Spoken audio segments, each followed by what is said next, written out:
AP CM Chandrababu భద్రతలో మార్పులు చేశారు. మావోయిస్టుల నుంచి ముప్పు ఉన్న నేపథ్యంలో స్పెషల్ సెక్యూరిటీ గ్రూప్ లో మార్పులు జరిగాయి. సీఎం భద్రతా వలయంలోకి కౌంటర్ యాక్షన్ బృందాలు చేరాయి. ఎన్ఎస్జీ, ఎస్ఎస్జీ, స్థానిక సాయుధ బలగాలకు అదనంగా 6 కమాండోలతో కౌంటర్ యాక్షన్ టీంను ఏర్పాటు చేశారు. ఎస్పీజీ ఆధ్వర్యంలో కౌంటర్ యాక్షన్ టీంకు శిక్షణ ఇస్తున్నారు.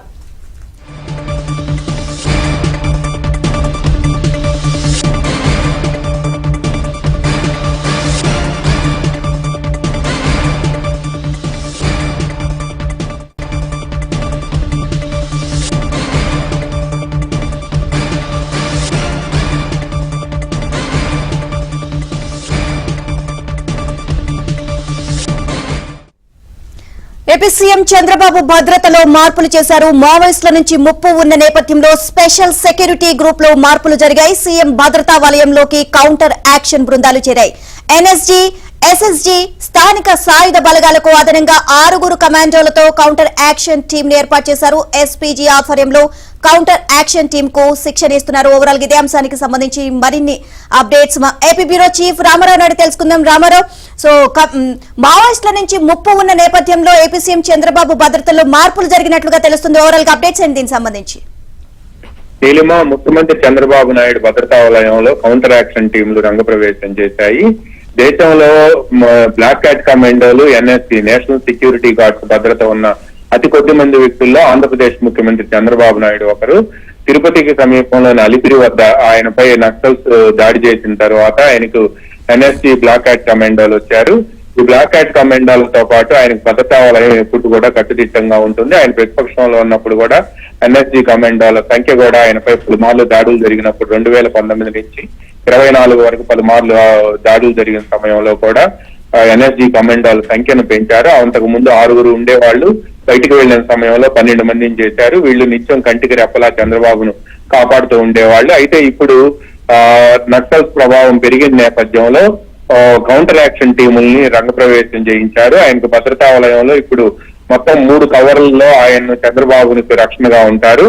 మొదటి 3 అంకెల భద్రతా వలయంలో తొలుత ఎన్ఎస్జీ, నేషనల్ సెక్యూరిటీ గ్రూప్, రెండవ వలయంలో ఎస్ఎస్జీ, స్పెషల్ సెక్యూరిటీ గ్రూప్ వివిధ చోట్ల పర్యటనకు వెళ్లిన సమయంలో వీరందరికీ కొద్ది దూరంలో వెన్నంటి 6 కౌంటర్ యాక్షన్ కమాండోలు ఉంటారు.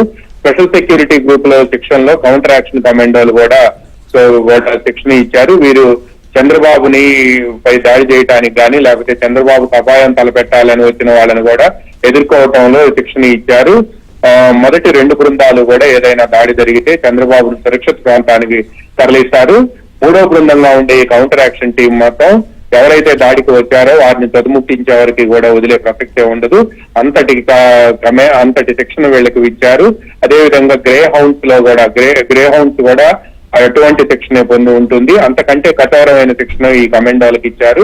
వీళ్ళు స్పెషల్ సెక్యూరిటీ గ్రూప్ కు చెందిన ఈ కమాండోలంతా కూడా విదేశాలకు, అదేవిధంగా దేశంలో వివిధ అత్యుత్తమమైన శిక్షణ ఇచ్చే కేంద్రాలకు వెళ్లి వీళ్ళకి శిక్షణ ఇప్పించి ఇప్పుడు తాజాగా ముఖ్యమంత్రి చంద్రబాబు నాయుడు భద్రత కల్పించే టీముల్లో వీళ్ళని రంగప్రవేశం చేయించారు. నిన్నటి నుంచి కూడా ఈ స్పెషల్ సెక్యూరిటీ గ్రూప్ కు సంబంధించిన కమాండోలంతా కూడా ముఖ్యమంత్రికి రక్షణ వలయంలో ఉంటూ ఉన్నారు. వారం రోజుల నుంచే వీరు రక్షణ ఉంటున్నప్పటికీ నిన్నటి నుంచి అధికారికంగా ఈ స్పెషల్ సెక్యూరిటీ గ్రూప్ కు సంబంధించిన కమాండోల్ని ముఖ్యమంత్రి భద్రతా వలయంలో చేర్చారు. కుప్పంలో వీరు అందరికీ కూడా ఈ స్పెషల్ సెక్యూరిటీ గ్రూప్ కు సంబంధించిన కమాండోలంతా కూడా 6 చంద్రబాబు వాహనానికి చుట్టుముట్టి ఉన్నారు. వీళ్ళంతా కూడా 2 కవర్లు దాటిన తర్వాత 3వ కవర్ లో వీరు ఉంటారు. వీళ్ళని దాటుకొని చంద్రబాబు దగ్గరికి వెళ్లాలంటే మాత్రం ఎవరికైనా కూడా, అంటే ఆయనపై దాడి చేయాలని వచ్చిన వాళ్ళకి కానీ ఎవరికైనా కూడా అసాధ్యం అనే చెప్పవచ్చు. బట్ ప్రజలను కలిసేందుకు మాత్రం ఎటువంటి ఇబ్బందులు లేకుండా మాత్రం ముఖ్యమంత్రి భద్రతా అధికారులు చర్యలు తీసుకుంటున్నారు. నీలిమ. Okay, thank you Ramarao.